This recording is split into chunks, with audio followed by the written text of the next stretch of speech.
जय भगवान, जय गुरुदेव। श्री सद्गुरु परमात्मने नमः।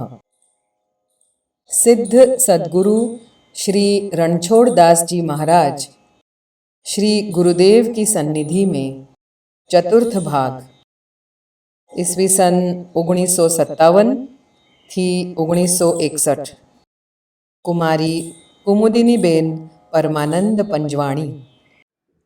श्री राम जी और लीलाएं। देवी श्री हेमलता जी श्री विग्रह में लीन हो गई थीं। करीब संवत 1924 की बात है। तब कनक भवन का जीर्णोद्धार नहीं हुआ था। गुजरात के एक राजा की कन्या हेमलता अवध में आई थी। वह पूर्व जन्म की भगवान की सखी थी। भगवान उसके बाल्यकाल में उसके बगीचे में खेलने जाया करते थे। उसने एक दिन पूछ लिया कि तुम कौन हो? तब से भगवान खेलने नहीं आए। फिर राजकुमारी रोती थी। तब स्वप्न में भगवान ने कहा, मैं तो अवध के कनक भवन से आता था। अब तुम चाहो तो अवध आ जाओ। राजकुमारी प्रेम दीवानी थी ही। अयोध्या जी पहुंचकर भगवान को चिट्ठी भेजी। पुजारी जी ने चिट्ठी भगवान के सन्मुख धर दी।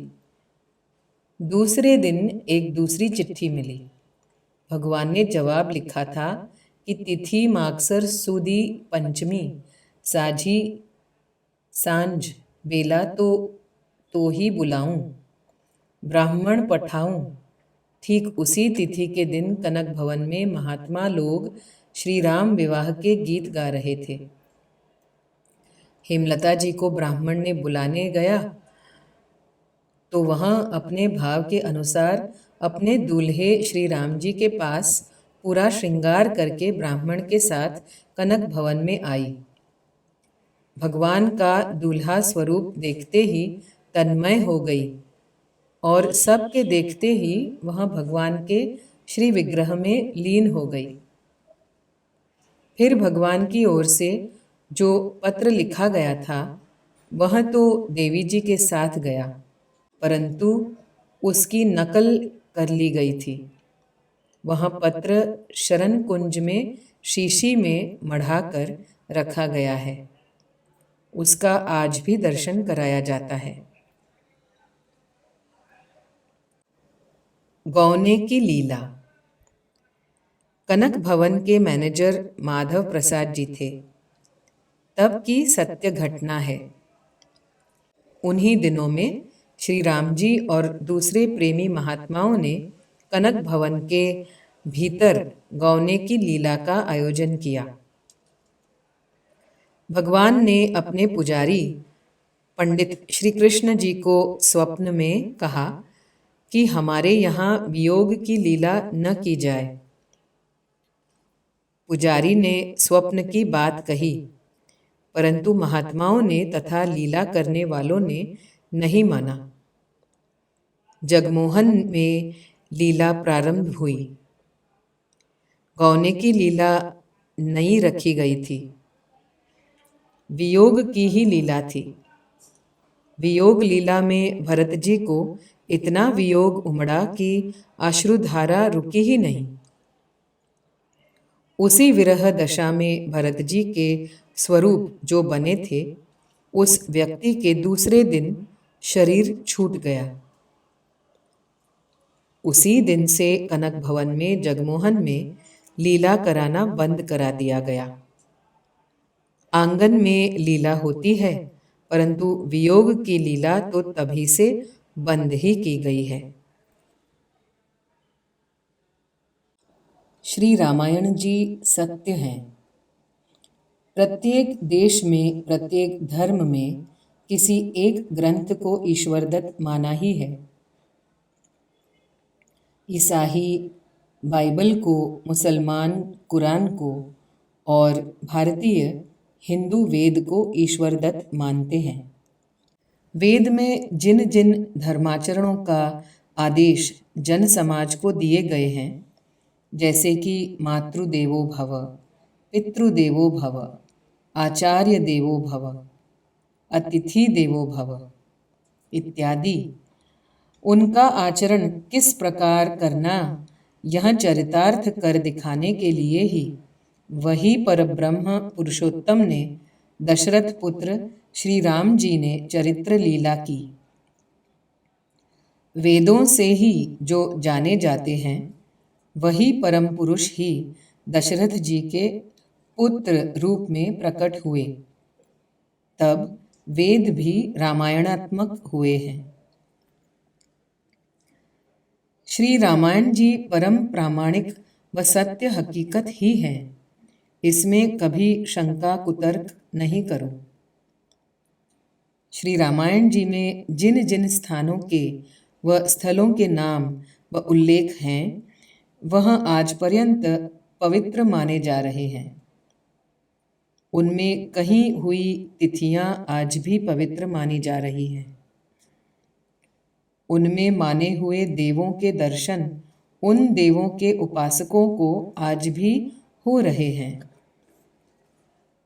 समर्थ श्री रामदास जी, गोस्वामी श्री तुलसीदास जी, श्री कबीर जी जैसे सच्चे व प्रामाणिक संतों के काव्य व चरित्र इसके चिरंतन सबूत हैं। इनको अपने काव्यों में झूठ लिखने का तो कोई प्रयोजन ही नहीं है। दूसरों ने कही हुई बातें सबूत नहीं मांगते हुए भी हमें माननी पड़ती हैं। हम किसके पुत्र, यह माता पिता के कहने पर विश्वास रखकर जीवन पर्यंत मानते हो ना? और हम मानते हैं ही, तो फिर ऐसा ही सत्य इन संतों के काव्यों में व चरित्र में क्यों नहीं मानना? राक्षस, वानर इत्यादि आकार के व वैसे शक्ति वाले देहधारी आज के देशकाल में देखने में नहीं आते हैं। फिर भी कहीं कहीं पर पुराने समय के हाड़पिंजर असाधारण बड़े कद के मिल जाते हैं। वैसे ही असाधारण कला कौशल्य वाले बहुत ही पुराने समय के खंडहर भी मिलते हैं। तो हम मानते हैं कि काल के परिवर्तन से विश्व में दिखाई पड़ते आकार प्रकार में बहुत परिवर्तन होते ही रहते हैं। सर्वेश्वर भगवान तो पूर्ण है, पूर्णात् पूर्णमुदच्यते। उनमें कुछ त्रुटि है, कमी है, ऐसा नहीं है। भगवान की सेवा भगवान के हित के लिए करने की नहीं है, अपितु हमारे ही हित के लिए, हमारी ही अपूर्णता को पूर्णता प्राप्त कराने के लिए करने की है। पूर्ण भगवान के साथ के संबंध के प्रभाव से हम जो अपूर्ण हैं पूर्ण बने। भगवान सच्चित आनंद यानी सच्चिदानंद हैं। जो त्रिकाल में रहने वाले हैं वही सत हैं। चित्त जो चेतन स्वरूप है, परम ज्ञान स्वरूप है, और आनंद जो समस्त आनंद व सुखों की नित्य परम आनंद राशि है। हम दुखी संतप्त हैं तो उस परम सुख आनंद और एक अनिर्वचनीय प्रेम की स्थिति में खोया खोया रहता है। मम गुण गावत पुलग शरीरा, गदगद गिरा नयन बहत नीरा। भगवान स्वयं उस भाग्यवान के वश में हो जाते हैं। उसे अपने तन मन की सुध नहीं रहती। वहाँ परमहंस की गति में इस संसार में जीता रहता और एक अनुपम आनंद सागर में हमेशा गोता लगाता रहता है। अणिमादिक सिद्धियों को वहाँ त्याग दिया होता है, यहाँ तक कि मोक्ष सुख भी उसके सामने अनाहत हो जाता है। मुकुति निरादरी भगति लुभाने, सगुन उपासक मोक्ष न लेही। ता कहाँ राम भगति निज देही। उसको संस्कृति कलेश का डर नहीं। वह तो अब बार बार जन्म ग्रहण कर भक्ति का प्रचार प्रसार ही करना चाहता है। जिसने प्रेम की डोरी से भगवान के चरण कमलों को अपने हृदय में बांध रखा है और भगवान उससे बंध जाने के कारण एक क्षण के लिए भी उसका हृदय छोड़कर नहीं जाते, स्वयं नहीं जाते। बंधनों का तो एक बहाना है। वास्तव में वही भगवान का परम प्रेमी उत्तम भागवत है। और उसके बाद भक्त और भगवान का जो आनंदमय महारास है वह अनुभव गम्य है, अनिर्वचनीय है, अत्यंत आनंदमय और सौभाग्यपूर्ण है। वह भक्त अब निर्गुण और सगुण दोनों स्वरूपों से लोक कल्याणार्थ इस पृथ्वी को पवित्र करता हुआ टिका रहता है। जानबूझकर जड़ होई रहे, बलतज निर्बल होय। कहे कबीर ता दास को, पला न पकड़े कोय। सुमरन ऐसा कीजिए, हले न जीभी या होठ। अंग को मेहनत पड़े नहीं, खरे निशाने सोठ।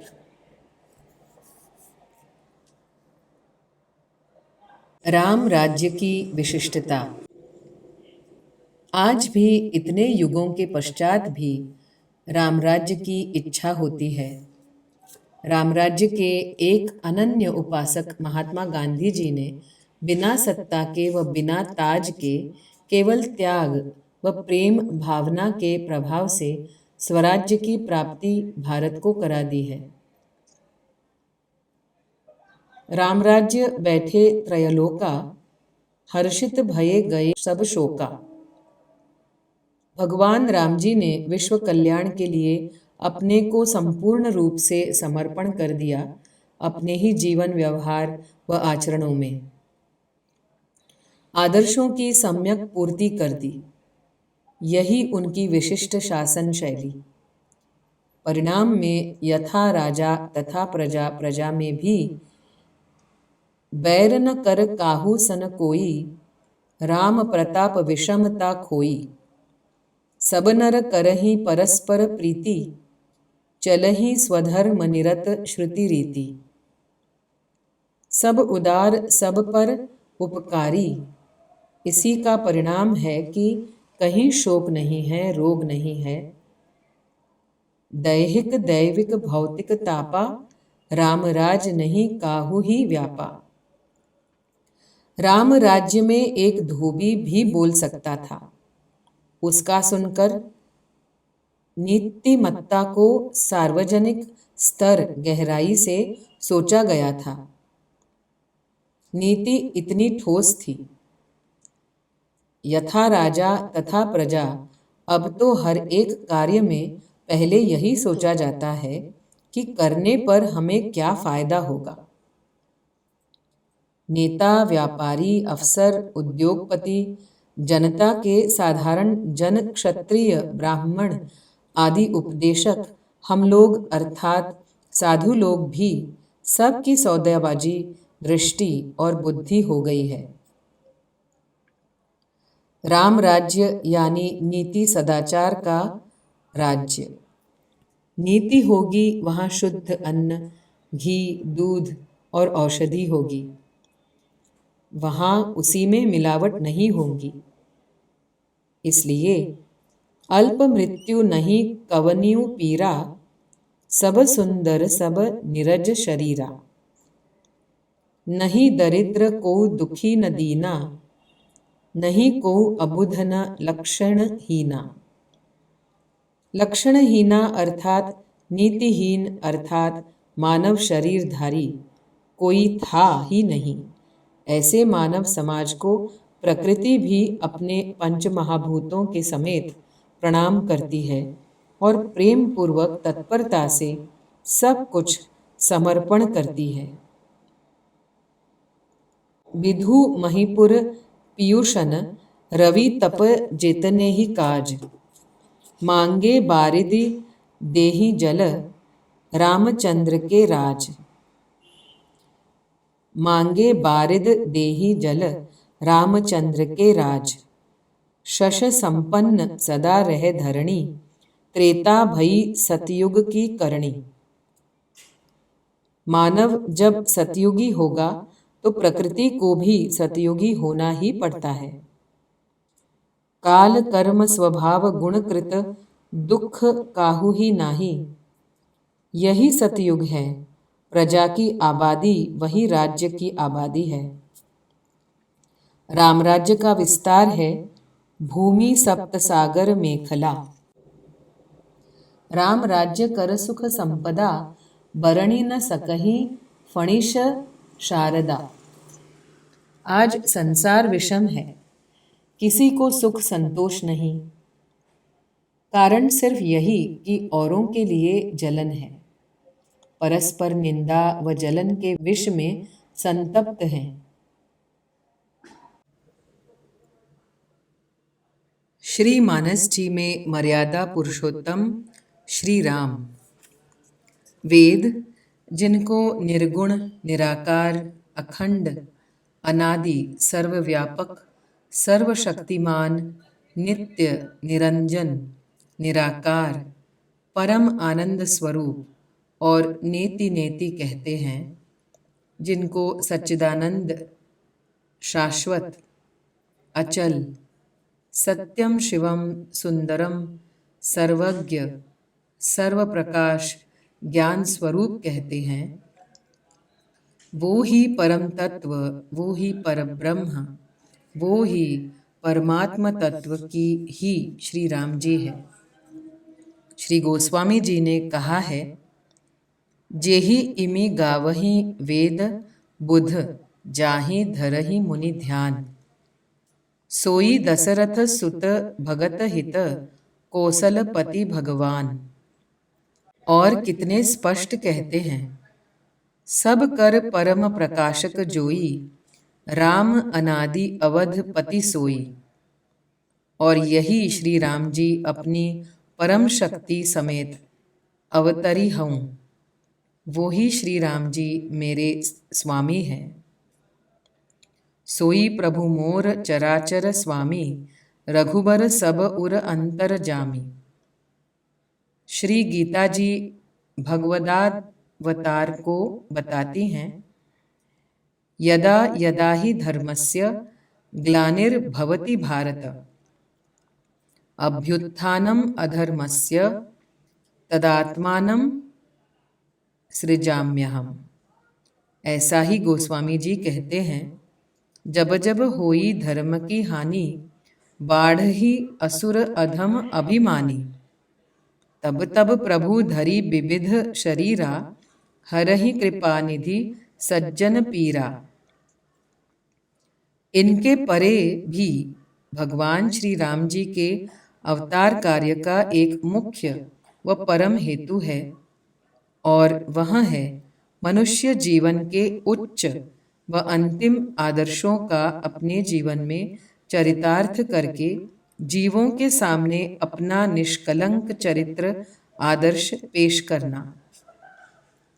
इसलिए भगवान श्री राम मर्यादा पुरुषोत्तम है। श्री मानस जी में, अथवा यों कहना ही सही है कि श्री रामचरित में श्री राम का आदर्श मानव के स्वरूप में उत्कृष्ट शैली में प्रतिपादन व दिग्दर्शन किया गया है। यह सिर्फ दशरथ पुत्र राम की गृह कथा नहीं है, भारत देश के गृहस्थाश्रम की, भारत देश के सुसंस्कृत शिष्ट समाज की व आदर्शों की कथा है। चारों आश्रम की आधारशिला गृहस्थाश्रम है। यह निश्चय श्री रामचरित्र की महत्ता व दिव्यता को सुचारू रूप से सुस्पष्ट करता है। महर्षि वाल्मीकि जी के महाकाव्य में इतिहास की प्रधानता है, परंच गोस्वामी जी ने तो भक्त की दृष्टि से व भक्त के भावों से श्री रामचरित्र का आलेखन किया है। एक भक्त की दृष्टि से व भक्ति से भगवान श्री राम की लीलाओं के दर्शन गोस्वामी जी करते रहते हैं। हमारे सब के लिए गोस्वामी जी के श्री रामचरितमानस का नित्य पाठ परम हितकारी पुरवार होगा, ऐसा मैं निश्चित दावे के साथ कह सकता हूँ। श्री मानस जी मेरा इष्ट ग्रंथ है। इसके नित्य पाठ से मनुष्य की क्षुद्रता का नाश होता है और उसमें मानवता का विकास होता है। महाकाव्य में वनवास जाने के प्रसंग में श्री राम जी को वनवास जाने की बात जानकर क्षोभ और संदेह होते हैं और कहते हैं कि क्षुद्र कर्म करने वाली कैकेयी द्वेष के कारण अन्याय का आचरण करती है। आगे भी इसी भाव के और वचन कहते हैं, साधारण मानव जैसी वृत्ति का चरित्र मर्यादा पुरुषोत्तम के चरित्र में भी होवे तो फिर मर्यादा पुरुषोत्तम ही कैसे कहा जाए। राज्याभिषेक की जगह वनवास मिले तो किसी भी साधारण मानव के हृदय में क्षोभ रोष उत्पन्न हो, यह वास्तविक सहज बात ही है। लेकिन श्री राम जी मर्यादा पुरुषोत्तम हैं, परम विभूति हैं और ऐसे क्षुद्र मानव जैसे वचन कहें, यह भक्तराज गोस्वामी जी को अखरती है। उन्होंने वनवास के प्रसंग में श्री राम जी के चरित्र के आलेखन में श्री राम भद्र के ऐश्वर्य को और मानवीय उच्चतम चरित्र के आलेखन को भी उज्ज्वल और भी स्फुट करके अधिक से अधिक मात्रा में निखार दिया है।